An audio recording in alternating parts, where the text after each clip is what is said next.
Bonjour à tous et bienvenue dans Smart Patrimoine. Smart Patrimoine, l'émission qui vous accompagne dans la gestion de vos finances personnelles tous les jours à 13h sur Bismart. Et au sommaire de cette édition, nous commencerons comme d'habitude avec patrimoine thématique. Un patrimoine thématique consacré comme tous les mardis aux investissements alternatifs ou plaisir ou encore passion. Aujourd'hui, on se posera la question des montres dans lesquelles investir en 2022 avec Pascal Paul, CEO et fondateur de Chronos 360. Et ensuite, dans Enjeux Patrimoine, nous nous intéresserons aux fondations, aux dons que l'on peut faire aux fondations et à la place que cela peut prendre dans la gestion de son patrimoine avec Antoine Hurel, notaire à Paris, mais aussi Sabine de Soir, responsable du développement des fondations et des legs chez Fondation de France. Bienvenue à vous tous qui nous rejoignez. Smart Patrimoine, c'est parti. Patrimoine thématique en partenariat avec l'Anacofi.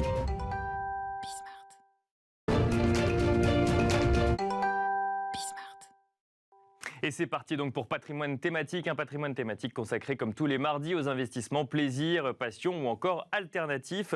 En l'occurrence, on va regarder ensemble pendant une dizaine de minutes quelles sont les différentes montres dans lesquelles on pourrait potentiellement investir l'année prochaine, puisque nous allons revenir sur le palmarès édité par Chronos 360. Et pour en parler, nous avons le plaisir de recevoir Pascal Paul, CEO et fondateur de Chronos 360. Bonjour Pascal Paul. Bonjour Nicolas. Bienvenue sur ce plateau. Alors vous venez nous présenter un palmarès qui a été édité hier, c'est tout récent, des 3 montres dans lesquelles investir en 2022. Alors on va les dévoiler, mais pas tout de suite, juste avant, on va faire durer un petit peu le suspense. Comment est-ce que vous arrivez à définir lesquels types de montres ou quelles marques de montres ou quels modèles de montres sont des bons ou des mauvais investissements? Bon, tout à fait. Merci Nicolas de l'invitation ce matin. En effet, je suis ravi d'être là pour vous présenter ce palmarès en exclusivité. En fait, nous, en tant que plateforme spécialisée dans les montres de luxe, on est d'ailleurs un des leaders du marché en France et en Europe. On a accès à un certain nombre de data assez conséquents sur le trafic qui est généré par nos visiteurs, sur les mots-clés de recherche qui sont effectués par ces visiteurs sur notre catalogue en ligne. D'accord. Et il y a notamment, on a une fonctionnalité sur le site qui permet de poser des alertes disponibilité sur les montres qui sont plus disponibles. Donc du coup, ça nous permet d'avoir accès à un certain nombre de données couplées avec les statistiques de vente, et on pondère tout ça évidemment avec les intentions d'achat de nos vendeurs, et ça nous permet d'avoir une tendance des modèles les plus convoités par le grand public. Tout ça axé sur la data et la compilation de la data et un algorithme qui nous donne une sélection des meilleures pièces sur lesquelles investir. Donc en fait, vous allez analyser la demande sur chacun des modèles que vous proposez du coup sur Chronos ou sur les modèles du marché, et en fonction de la demande, vous dites tiens, là il y a beaucoup de demandes, et comme une montre de collection c'est par définition un produit qui est rare ou qui est un produit de collection, vous dites vu qu'il y a beaucoup de demandes, c'est un bon investissement. C'est la façon dont vous fonctionnez. Exactement. Le classement est fait de façon très pragmatique. On part sur le principe que c'est la demande, l'offre qui va créer d'une certaine façon le prix par rapport à la demande qui est en face. Donc en l'occurrence, les datas qu'on récupère sur notre plateforme, parce qu'il faut savoir qu'on a plus d'1,5 million de visiteurs par an sur une dizaine de marchés européens. Donc le trafic généré par ces visiteurs et les recherches qui sont opérées par ces visiteurs sur notre site nous permettent de définir une tendance sur les modèles les plus recherchés. Alors évidemment, vous avez des modèles qui sont recherchés parce qu'il y a des notions de prix, de rareté, comme j'ai expliqué la dernière fois qu'on m'avait invité, bien sûr, qui permettent de définir la rareté fait le prix, effectivement, dans les montres. Exactement. Ouais. Mais en l'occurrence, ces données, nous, on va pouvoir matcher tout ça. On a un algorithme interne qui nous permet de définir la cote en temps réel des pièces, et on va matcher tout ça avec évidemment les statistiques de vente, puisqu'on regarde ce qui a été vendu sur l'année écoulée, et on regarde ce que le public recherche le plus sur les derniers mois de l'année, et ça nous permet d'avoir la tendance de l'année à venir. Voilà. Et alors, selon vous, Pascal Paul, et selon Chronos 360, quelles sont les montres dans lesquelles investir pour 2022, là, à quelques semaines de la fin de 2021? Alors, pour nous, on a sorti une tendance sur trois modèles. Évidemment, comme vous allez le voir, il y a une prépondérance de Rolex dans ce classement. C'est étonnant? Non, ça ne l'est pas, sauf pour les non-initiés. Mais c'est vrai que Rolex représente 60% du marché de la montre. Voilà, c'est assez impressionnant. D'ailleurs, on qualifie Rolex de roi de l'horlogerie. Hein. C'est pas pour rien. Et on retrouve cette tendance aussi sur la seconde main. Donc aujourd'hui, ce qu'il en est sorti de ce classement, c'est que la première place du podium revient à un modèle de Rolex qui s'appelle la Skydweller, qui est une montre à complication puisqu'il y a un quantième annuel dans le mécanisme. Le quantième, pour ceux qui ne savent pas, ça permet d'avoir la date, le jour, de façon permanente sans avoir à remonter son calendrier au cours de l'année. Et c'est une montre qui permet d'avoir l'heure sur 2 fuseaux horaires en même temps. Donc c'est une pièce qui est assez atypique chez Rolex, puisque Rolex est assez connu pour des modèles, on va dire, de professionnels, on appelle ça, puisque c'est des montres de plongée comme la Submariner ou encore la Explorer pour les ascensions. Bien sûr. Voilà, donc cette pièce-là a une existence particulière. Elle a été lancée en 2012. C'est une montre qui est en or, la moitié du boîtier est en or. Donc du coup, au début, il n'y a pas eu un succès énorme. Ça a été un petit peu mis de côté par les acheteurs, les collectionneurs. Et depuis 2-3 ans, c'est un modèle qui revient à la charge et qui prend un peu du poil de la bête, si on peut dire, et qui aujourd'hui occupe la première place de notre classement. Ça, comment on peut expliquer que ça revienne du coup aujourd'hui, enfin depuis quelques années, que ça reprenne d'un coup d'un seul la première place? Pourquoi? C'est en fonction c'est la plus chère par exemple des trois, ou c'est celle qui a la plus la possibilité de progression de prix entre le prix neuf et le prix seconde main, finalement la plus importante? C'est pas la plus chère par rapport aux trois, mais c'est celle qui présente le potentiel de hausse le plus fort. Et pour répondre à votre question, en réalité pour nous, on estime que c'est une pièce qui avait été un peu délaissée parce qu'au moment où c'est sorti, le prix catalogue était assez élevé par rapport à ce que faisait Rolex à l'époque. Et depuis une dizaine d'années, avec l'inflation qu'a pris les montres de collection, il s'avère que c'est un produit qui est devenu plus abordable puisque des modèles, on va dire, moins compliqués comme des GMT Master ou des Submariner arrivent à des gammes de prix qui se rapprochent du prix de cette montre. Du coup, ça lui a donné un coup de projecteur et ça a permis de faire augmenter la demande sur ce produit, d'où la victoire, la présence sur la première place du podium de notre classement cette année. Alors avant de passer à la deuxième, sur cette première, donc la Skydweller, en termes de prix neuf et en termes de prix seconde main, on se situe à quel niveau à peu près? Alors la Skydweller en prix catalogue chez Rolex, elle est autour de 21 000 €. Voilà. Et en prix seconde main, elle aussi entre 25 et 30 000 €, suivant la couleur du cadran, parce qu'il y a une notion de couleur du cadran aussi dans l'horlogerie. Les cadrans bleus sont très recherchés, donc c'est des modèles qui se vendent beaucoup plus cher. Et puis les cadrans noirs ou en blanc sont un peu plus accessibles ou ont une cote un peu plus faible. Bon alors donc première place Rolex, deuxième place Rolex. Deuxième place Rolex, voilà, c'est pas étonnant. Alors la deuxième place, c'est une montre assez atypique, c'est la Rolex Milgauss. Alors c'est une pièce qui a toute une histoire, qui a été lancée en 1956. Et en fait, Rolex a travaillé à l'époque avec le Centre européen de recherche nucléaire. C'est une montre. Et c'est une montre en fait qui résiste aux ondes électromagnétiques. Qui est un vrai, parce que les ondes électromagnétiques peuvent complètement déstructurer le fonctionnement du montre, peut faire en sorte qu'elle ne fonctionne pas. Et du coup, il y avait une vraie demande auprès de la communauté scientifique pour apporter une réponse. Et Rolex a apporté cette réponse et le modèle a été sorti à ce moment-là. Et il y a eu un relancement en 2007 à la foire de Bâle. On obtient le modèle qu'on a aujourd'hui, qui est encore au catalogue, qui est une pièce assez atypique, extrêmement simple, avec un design assez épuré et qui reste assez accessible, puisque le prix du neuf de ce modèle est autour de 7 000 € et la cote marché aussi autour de 9-10 000 €. Voilà.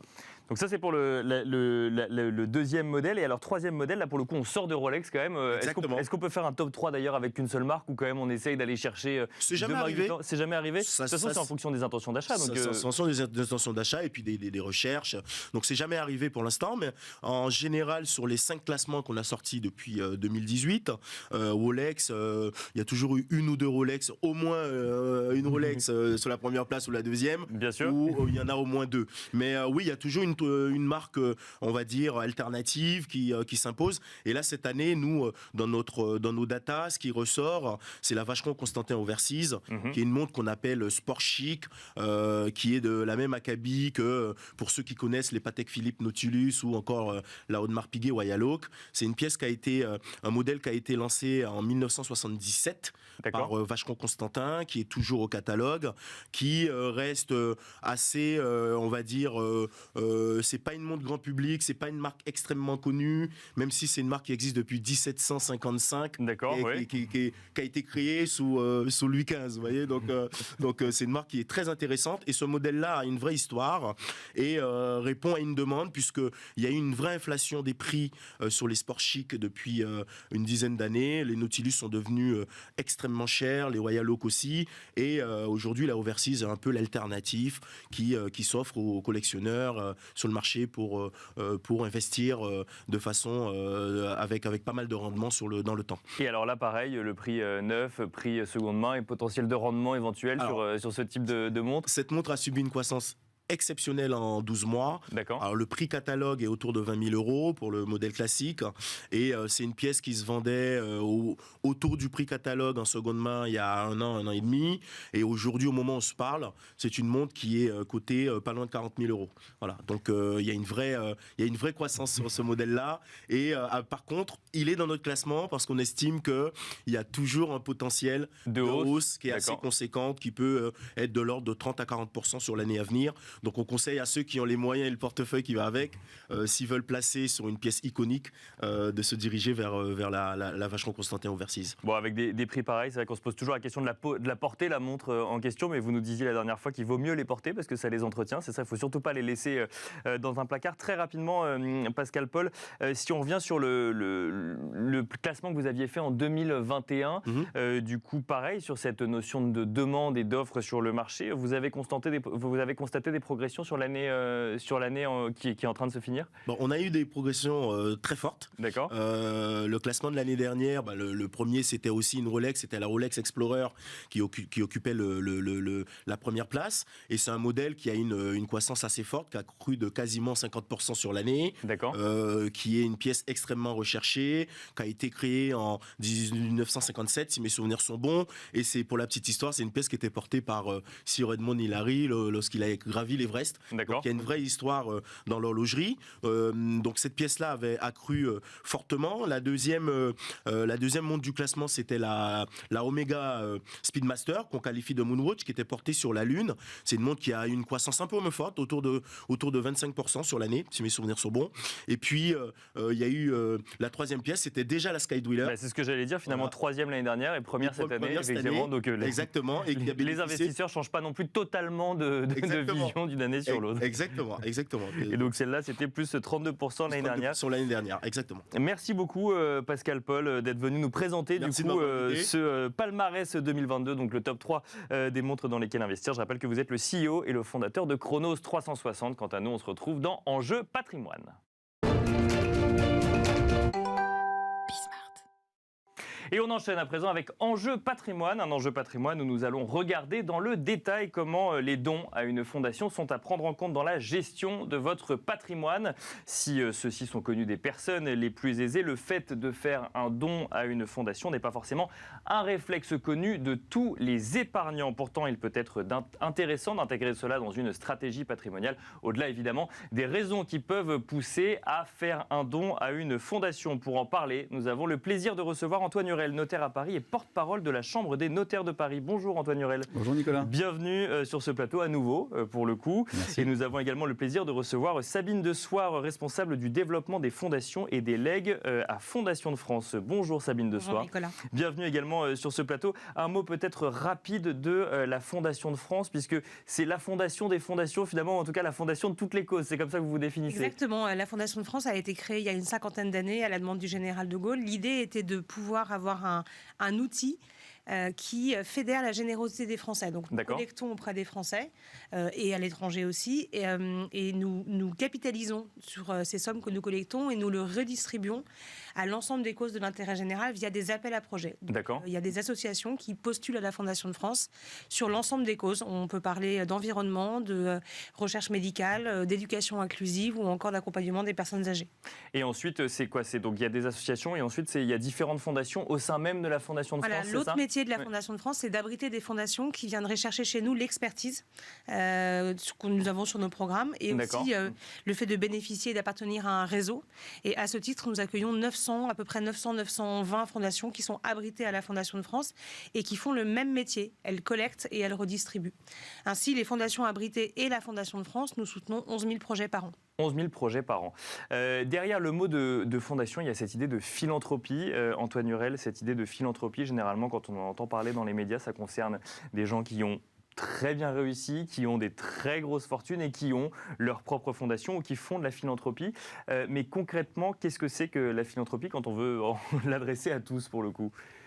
Merci déjà de parler de ce sujet dans le thème de la gestion de patrimoine, parce que ce n'est pas commun. Bien sûr, effectivement, ça permet d'abord de donner du sens à son patrimoine. Aujourd'hui, c'est quand même un sujet d'actualité. Dans la crise que nous vivons aujourd'hui, beaucoup de personnes se posent la question de savoir comment ils peuvent faire un geste envers les autres et les plus démunis, et notamment les chefs d'entreprise. Donc en tout cas, le notaire peut être présent et en partenariat avec les associations et les fondations justement pour initier des gestes de générosité dans une réflexion de gestion de patrimoine. Donc nous sommes en tant que notaire à la frontière entre la fiscalité, la transmission, la famille, l'immobilier, et c'est vrai que souvent nous avons la possibilité de permettre à notre client de se poser la question, d'orienter sa générosité, soit vers l'État parce que c'est une génération, un impôt qui est subi, bien sûr, oui. Soit au contraire de le flécher vers une cause de générosité qu'on a choisie. Et donc en tant que notaire, on peut donner la possibilité à nos clients de créer des outils philanthropiques. Alors ça peut être une fondation, alors il faut beaucoup d'argent, là pour le coup je rejoins votre question, il faut créer une fondation, il faut 2 millions d'euros, donc là c'est beaucoup d'argent. Bien sûr, mais ça peut intéresser certains d'entre vous. Exactement, et il y a des chefs d'entreprise qui nous regardent, on en reparlera d'ailleurs sur un cas particulier.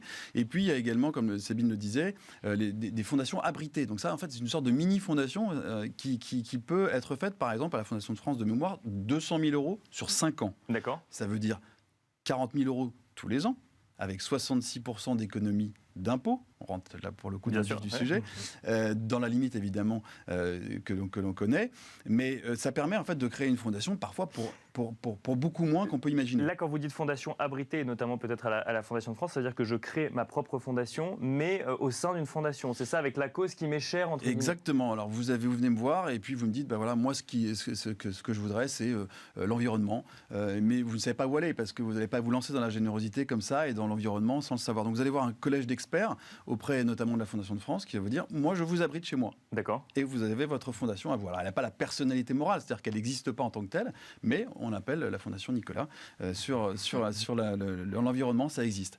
Donc en fait, il y a beaucoup d'outils qui sont des outils de gestion de patrimoine qu'on peut utiliser dans notre boîte à nous, notre boîte à outils de notaire, et qu'on peut permettre et alors là, dans le cadre de cette fondation hébergée, si je puis dire ainsi, on y va. Pourquoi ? Parce qu'il y a un avantage fiscal à investir ou en tout cas à créer sa fondation hébergée ? Alors Sabine pourra me contredire, mais ne me contredira pas. Mais je pense que quand on va vers la générosité, c'est avant tout un acte d'appauvrissement. D'accord. Ça n'est pas un acte pour gagner de l'argent. On ne gagne pas de l'argent avec les philanthropies. En revanche, il y a un système effectivement en France qui a été mis en place il y a de nombreuses années qui permet de favoriser la philanthropie avec des économies sur l'impôt sur le revenu, sur l'impôt sur les sociétés, l'impôt sur la fortune immobilière. Donc oui, évidemment, ça permet d'enclencher le geste de générosité. Évidemment, si je vous dis que vous avez 66% d'économie ou zéro, vous êtes peut-être plus aller facilement avec effectivement l'incitation fiscale. Mais ça reste... C'est possible.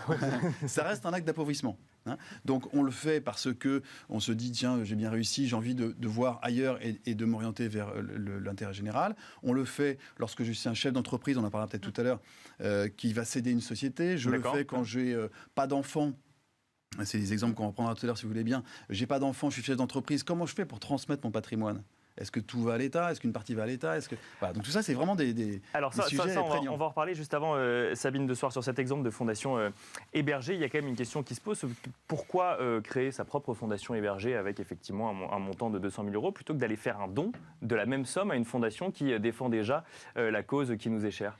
Le sujet, je crois, c'est vraiment de mettre les mains dedans. Quand on a sa fondation, on a une personnalité morale qui est celle de la fondation abritante, en l'occurrence chez nous, la Fondation de France, mais on a quand même sa personnalité côté marketing son nom. On peut mettre son nom sur sa fondation ou le nom d'un de ses enfants. D'accord. Oui. Et on est décisionnaire de l'affectation de chacune des subventions que cette fondation va donner. D'accord. Et donc, ça veut dire qu'on va pouvoir faire ce que la philanthropie permet, c'est-à-dire sélectionner des projets, les meilleurs projets, ou en tout cas ceux qui ont le plus d'impact, rentrer en contact direct avec les associations et donc faire remonter dans sa fondation des projets qu'on n'aurait pas identifiés tout seul ou qu'on n'aurait pas du tout rencontrés si on avait juste fait un don à une fondation. Alors, c'est peut-être là où l'idée, de mettre les mains dedans. Où il faut peut-être redéfinir, pour que ce soit clair pour tout le monde, la différence entre une fondation et une association. L'association, c'est celle qui va gérer le projet, entre guillemets. Qui va faire le projet. Qui va faire le projet, d'accord. Oui. Juridiquement, c'est même l'association, c'est un regroupement de personnes. D'accord. Donc ensemble, des gens se réunissent et mènent un projet d'intérêt général. Une fondation, c'est un regroupement de capitaux financiers. Donc la porte d'entrée est bien celui d'avoir doté financièrement un outil pour après redistribuer cet argent en distribuant des soutiens à des associations qui, elles, font. D'accord, donc là par exemple si je reprends l'exemple des 200 000 pour que ce soit clair, ensuite il y a 200 000 sur un compte finalement géré par la fondation. Exactement. Et il y a un collège de personnes, ou en l'occurrence la personne qui a créé la fondation, qui va décider d'allouer tel budget à tel projet de telle association. Exactement. Et dans ce collège, la personne, le philanthrope, sera accompagnée de la Fondation de France et éventuellement, si elle le souhaite, d'experts que nous pouvons identifier avec elle pour l'aider à mieux connaître les sujets. Et Antoine l'a dit, on ne s'improvise pas spécialiste de l'environnement du jour au lendemain. Il y a des grands sujets, il y a des gardes de chapelle. Donc voilà, parfois, il faut être accompagné. Antoine Hurel, du coup, on a parlé du fait de créer sa fondation hébergée, entre guillemets. On n'a pas parlé des dons. Là aussi, il y a un avantage fiscal sur les dons à une fondation ? Oui, bien sûr, ce sont les mêmes avantages fiscaux que lorsqu'on crée une fondation, 66% sur l'impôt sur le revenu, 75% d'ISF, l'impôt sur les sociétés également. Je reviens juste sur le mécanisme, si ça ne vous ennuie pas, sûr, ouais. justement de ces chefs d'entreprise, parce que je crois que vous avez beaucoup d'auditeurs qui sont chefs d'entreprise, et je recevais dans mon bureau l'autre jour vraiment quelqu'un de façon très concrète. Il a une réussite formidable, il monte son entreprise, et puis il y a 5 ans, il se dit, bon, maintenant j'ai 75 ans, je vais céder. Bon. Il se dit derrière, bon, okay, qu'est-ce que je vais faire ? C'est un gars très, très, très actif et avec plein d'énergie. En fait, il a créé sa fondation en amont. D'accord. Tous les ans, à -5, -4, -3 ans, il a apporté une partie de ses actions à une fondation. D'accord. Donc il n'a pas sorti à sa fondation, il n'a pas sorti d'argent. Et au final, lorsqu'il a cédé 95% de sa société de lui-même et 5% c'est sa fondation qui a cédé. Avantage, il a pu avoir une économie fiscale sur la donation de titres qu'il a faite tous les ans, sans sortir d'argent. Puis deuxièmement, lorsqu'il a cédé, c'est sa fondation qui a cédé et elle n'a pas de plus-value. Ce qui fait qu'il s'est retrouvé avec 100% de ces 5% dans la fondation, en œuvrant pendant sa retraite sur la réinsertion professionnelle et notamment lui sur le décrochage scolaire. Donc il est passionné par le décrochage scolaire et il est venu nous voir. Et voilà un chef d'entreprise qui a pris sa retraite, heureux de pouvoir aider les autres alors qu'il n'est plus en activité. Voilà un exemple concret, et Sabine le voit quotidiennement, ce genre. Et si on ne le pense pas avant...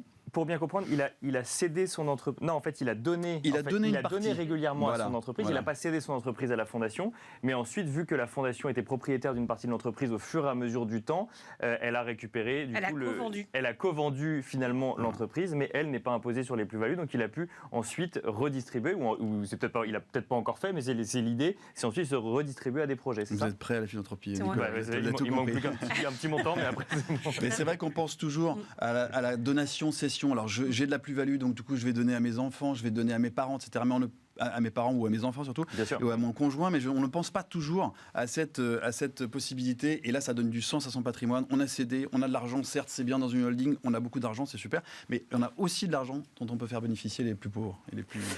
Sabine Dessoir, c'est quelque chose que vous voyez souvent, la création de fondations par des chefs d'entreprise. De plus en plus. Hein. Je dois avouer que le philanthrope type, il y a une dizaine d'années, c'était un peu entre 70 et 75 ans, fin de carrière, cession d'entreprise ou tout simplement fin de carrière. Je me consacre à un nouveau projet. Aujourd'hui, la moyenne d'âge des philanthropes qu'on accueille à la Fondation de France est plutôt aux alentours de 50 ans. Les gens cèdent plus tôt aussi leur entreprise. Il y a aussi des belles success stories dans le monde du digital. Et donc, il y a des entrepreneurs qui arrivent avec des patrimoines conséquents. Et le type d'opération qu'Antoine vient de vous présenter, ce qu'on appelle les donations de titres avant cession, nous en faisons de plus en plus. Cette année, à peu près 8 à la Fondation de France. Ça permet d'avoir des dotations très conséquentes dans des fondations qui vont être, par conséquent, très actives, avec des chefs d'entreprise qui vont gérer leur fondation comme un chef d'entreprise. D'accord. Et donc, vraiment en s'impliquant quotidiennement et en distribuant de façon très intelligente ce qu'on appellerait chez nous de la philanthropie à impact. Ils ont la même approche entrepreneuriale dans leur fondation que dans leur entreprise. C'est ça, il faut qu'il y ait un retour sur investissement, il faut que ça fonctionne. Quoi. Exactement, ouais. Antoine Hurel, là on a donné l'exemple du chef d'entreprise. Le chef d'entreprise, il a parfois une famille. Oui. Du coup, ça change quelque chose quand on a sa propre fondation. Alors, il y a des règles, vous savez, en droit des successions, de transmission. On ne peut pas, évidemment, donner tout à une fondation si on a des enfants. On ne peut pas déshériter ses enfants et donner tout dans un testament à une fondation. On peut le faire dans un certain pourcentage. Si on a un enfant, c'est la moitié. Si on a 2 enfants, c'est un tiers, etc. Mais c'est souvent, d'ailleurs, une possibilité d'associer sa famille justement à un projet de solidarité. Quand on en parle, en fait, c'est un vrai engouement finalement pour la famille. Je reviens également sur la partie du testament, parce que vous savez que quand on n'a pas d'enfant, par exemple, eh bien, on peut faire un testament au profit de son voisin de palier, de son neveu, ou que sais-je encore, ou de quelqu'un qui n'a pas de lien. Et vous savez qu'à ce moment-là, c'est 60% de droits de succession. Je prends un exemple très rapide. Vous n'avez pas d'enfant, vous donnez à Sabine qui n'a pas de lien de parenté avec vous, c'est 60% à l'État, 40% à Sabine. Si vous donnez à la Fondation de France, par exemple, la Fondation de France reçoit 100, votre patrimoine, elle va refaire un chèque de 40 € à Sabine. Elle va payer 60% sur ces 40, ça fait 24. 100 moins 40 moins 24, il reste 36 à la Fondation. Qu'est-ce que j'ai fait avec ce testament, entre guillemets, intelligent ? C'est que au lieu de donner 60 à l'État, j'ai dit je veux donner 36 à la Fondation parce que moi c'est l'environnement. D'accord. Et je donne 24 à l'État, qui est le minimum que je peux donner. Donc vous voyez qu'avec un testament comme ça, c'est une vraie spécificité, il faut connaître. Bien sûr, mais il faut aller voir son notaire parce que ça évite de subir 60% d'impôts. Alors il y en a qui diront très bien, moi c'est l'État et voilà, je construis des routes et l'État construit des routes, c'est très bien. Mais quand on veut choisir sa générosité, flécher, orienter sa générosité, il faut aller voir un notaire pour faire ce genre de testament. Il nous reste 2 minutes. Quels conseils on peut donner aux personnes qui auraient pu être convaincues par ce que vous venez de nous expliquer ? Et surtout, en cette période de fin d'année, est-ce que ça change quelque chose déjà, la période Alors moi, le premier conseil, c'est d'anticiper. D'accord. Ça, c'est sûr. Antoine l'a très bien dit. La place du notaire dans la transmission. C'est le premier point d'entrée, le notaire ? C'est souvent le premier, effectivement. C'est souvent le premier. Quand c'est pas le notaire, c'est parce que les personnes nous contactent directement, mais nous-mêmes, nous faisons de nouveau appel à des notaires, puisque nous sécurisons aussi. Il y a besoin de conseiller quand même, effectivement. Il y a besoin de conseils, voilà. Et la Fondation de France ne peut pas apporter tout le conseil juridique parce qu'on n'est pas complètement neutre dans cette opération. Donc le notaire, c'est aussi son rôle. C'est aussi celui qui va vérifier les réserves héréditaires et donc l'équilibre des différentes options qui sont choisies. Donc pour moi, l'anticipation, c'est primordial. Et puis l'anticipation, ça permet aussi de bien pouvoir calculer l'intérêt fiscal, puisqu'évidemment, il est ventilé sur plusieurs années. Et donc c'est très important de se faire accompagner dans ce cas-là. Et puis il faut venir nous voir pour rencontrer les causes, pour rencontrer les projets, parce que c'est ça aussi qui va déclencher la générosité. Antoine Hurel, pour conclure, du coup, le conseil qu'on pourrait donner aux personnes qui pourraient être intéressées par le fait de créer leur propre fondation. Non, mais avant la fin de l'année, évidemment, de façon sporadique, on peut donner. Et vous avez le reçu fiscal qui arrive avant la fin de l'année, donc qui sera écrasé sur vos impôts de 2021. Voilà, allez voir les notaires, parce que les notaires se prennent vraiment en considération cet aspect de philanthropie, de mécénat. Je fais un petit clin d'œil aux notaires du Grand Paris, parce que ce sont les notaires de toute l'Île-de-France qui ont créé la fondation des notaires du Grand Paris. Donc vous voyez que la profession également s'empare de ce sujet. Et donc on est très fiers d'avoir créé cette fondation sous l'égide de la Fondation de France pour pouvoir justement être généreux.